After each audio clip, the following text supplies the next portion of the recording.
BRS నేత MLC కవిత hot comment చేశారు. సామాజిక తెలంగాణ రాలేదంటూ దీంతో పాటు కొన్ని అంశాలను ప్రస్తావించడం జరిగింది. ఈ అంశాలకు సంబంధించి మనతో మాట్లాడడానికి ప్రభుత్వ విప్ బీర్ల ఐలయ్యతో మనం మాట్లాడదాం.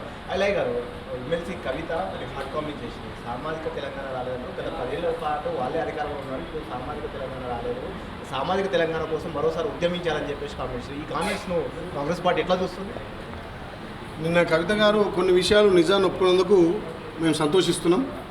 మరి 10 ఏళ్ల పాలన గురించి, రైతు బంధు గురించి, రాష్ట్ర తలసరి ఆదాయం గురించి, రైతులో తెలంగాణలో పడుతున్నటువంటి ఇబ్బందుల గురించి, కార్మికుల గురించి, ముఖ్యంగా 10 ఏళ్ల పాలనలో సామాజిక తెలంగాణ కాలేదని చెప్పి నిన్న కవిత కొంత సోయి తెచ్చుకొని మాట్లాడింది. దాన్ని నేను స్వాగతిస్తున్నా. కానీ అదే క్రమంలో మరి 10 ఏళ్ళ అధికారం ఉన్నప్పుడు మీ నాయన ఈ రాష్ట్రాన్ని దోచుకున్నప్పుడు ఎందుకు నీకు ఈ సోయి రాలేదు మేము అడుగుతున్నాం. గత 10 ఏళ్ళుగా మీ నాయన రైతు బంధు ఇచ్చినప్పుడు మరి కొండలకు, గుట్టలకు, చెరువులకు, వంకలకు, రియల్ ఎస్టేట్ వ్యాపారాలకు ఇస్తున్నప్పుడు ఎందుకు మాట్లాడలేదు? ఈరోజు భూమి లేని వాళ్ళు మీ నాయనకు గుర్తొచ్చారు.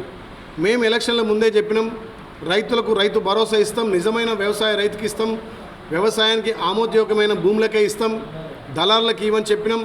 అదేవిధంగా భూమి లేని వ్యవసాయ కూలీలకు కూడా ఇవాళ నువ్వు 15 నెలల తర్వాత గుర్తిస్తున్నావు. మా గౌరవ ముఖ్యమంత్రి అప్పుడున్నటువంటి పీసీసీ హోదాలోనే రైతులకు రైతు భరోసాతో పాటు వ్యవసాయ కూలీలకు కూడా ఇందిరమ్మ ఆత్మీయ భరోసా ఇస్తానని మాటిచ్చిండు.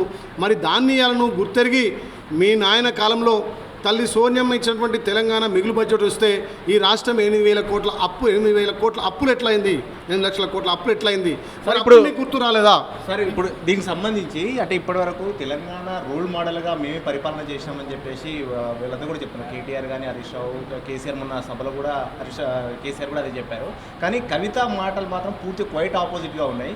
ఎందుకు అసలు వాళ్ళ ఆమె అపోజ్ చేస్తున్నట్లా, లేకపోతే ఎందుకోసం అట్లా మాట్లాడాల్సి వచ్చిందని? కొంత ఆమె నిజం మాట్లాడి గుర్తొస్తుంది. ఎందుకంటే వాళ్ళ కుటుంబంలో కవితకు కానీ హరీష్ రావుకు ప్రాధాన్యత తగ్గింది. ఏమున్నా కేటీఆర్కే మొత్తం పార్టీని అప్పచెప్పేటట్టుండు.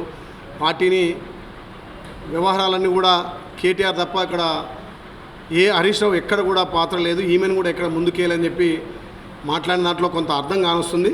కానీ అదే సమయంలో ఆమె కొన్ని నిజాలు చెప్పే ప్రయత్నం చేసింది. ఎందుకంటే కూడా రైతు బంధు విషయంలో కానీ, అదేవిధంగా సామాజిక కోణం, మరి 10 ఏళ్ళుగా మీ టీఆర్ఎస్ పార్టీలో ఎక్కడ సామాజిక కోణం కానరాలే. రాష్ట్ర అధ్యక్షుడు మీ నాయనే, ముఖ్యమంత్రి మీ నాయనే, వర్కింగ్ ప్రెసిడెంట్ మీ అన్నే, మంత్రులు మీ బావలే, ఎంపీలు మీరే, ఎమ్మెల్సీలు మీరే. మరి ఎక్కడ సామాజిక తెలంగాణ? అప్పుడు అర్థం కాంది, ఇవాళ వచ్చి సామాజిక తెలంగాణ అంటున్నావు. సామాజిక తెలంగాణ కాంగ్రెస్ పార్టీతోటి సాధ్యమవుతుంది. ఆ రోజు మీరు చేసిన అప్పులు, మీరు చేసిన తప్పుల వల్ల మిగులు బడ్జెట్గా ఉన్న రాష్ట్రం అప్పుల బడ్జెట్ ఉంది కాబట్టి తలసరి ఆదాయం వెనకపోయిందని చెప్పి ఆమె ఒప్పుకున్నది. రైతులకు ఇవ్వకుండా ఎక్కడ కొండలకు, గుట్టలకు ఇచ్చారు అని చెప్పి నిన్న ఒప్పుకున్నది. వ్యవసాయ కూలీలకు కూడా ఇవ్వాలని చెప్పి నిన్న అంటున్నాం. మా ప్రభుత్వం గుర్తించి వ్యవసాయ కూలీలకు కూడా ఇందిరమ్మ ఆత్మీయ భరోసా ఇచ్చడం. కార్మికుల గురించి నిజంగా కూడా కార్మికుల గురించి మాట్లాడితే విడ్డూరం అనిపించింది కవిత గారు. మరి గత 10 ఏళ్ళుగా కార్మికులు ఈ రాష్ట్రంలో ఇబ్బంది పడుతుంటే రాష్ట్ర తెలంగాణ జాగృతి అధ్యక్షురాలు ఉండగా కార్మికులు అండ ఉండలే. ఆర్టీసీ సమస్యలు వచ్చి ఆర్టీసీ కార్మికులు 50 రోజులు సమ్మె చేస్తే అందులో సుమారు 30 మంది పైచలకు చనిపోయినాడు. మరి ఎందుకు కార్మికులకు నువ్వు అండ ఉండలేదు? ఇవాళ కార్మికులకు అండ ఉంటున్నావు. అలాంటి ఆర్టీసీ కార్మికులు ప్రాణాలు కోల్పోయి ఇవాళ రోడ్డున పడి సగుల జనుల సమ్మెలు, రోడ్డు మీద వంట వార్పు చేసి బస్కా పైన చెల్లి అని చెప్పి మాట్లాడుతుంటే ఎందుకు నువ్వు ఆ రోజు చెప్పలే?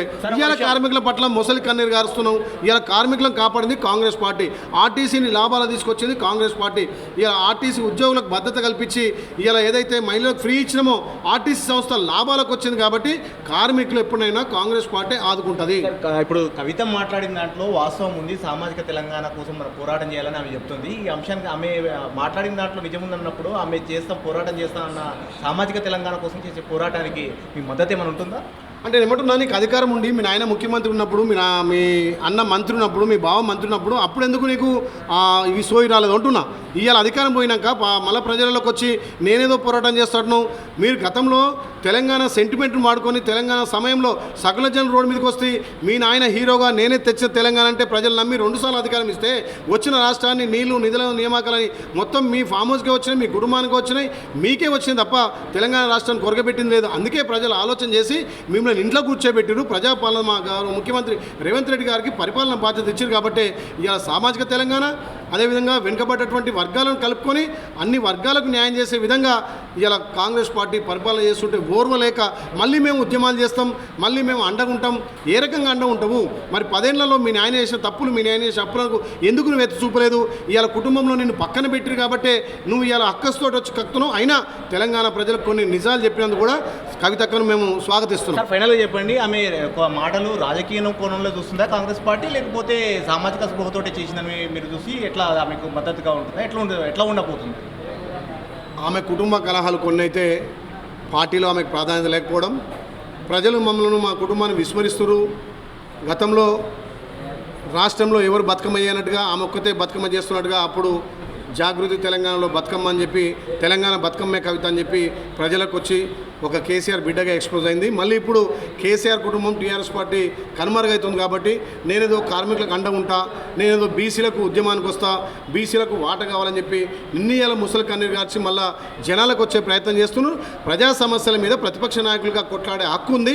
మీరు ప్రజా సమస్యల మీద, కార్మికుల సమస్యల మీద ఎప్పటికప్పుడు ఉద్యమించండి, మేము కూడా స్వాగతిస్తాం. కానీ మీరు అధికారం ఉన్నప్పుడు నోరు ముచ్చుకొని అధికారం అయిపోయిన తర్వాత మేము ఇలా చేస్తామంటే అది నిజంగా తెలంగాణ ప్రజలు విడ్డూరంగా ఉంది. కాబట్టి ఆమె కొంత వాళ్ళ కుటుంబ కలహాలు, పార్టీకి దూరం అవుతున్నానన్నటువంటి బాధతోటి కొన్ని నిజాలు పలికింది.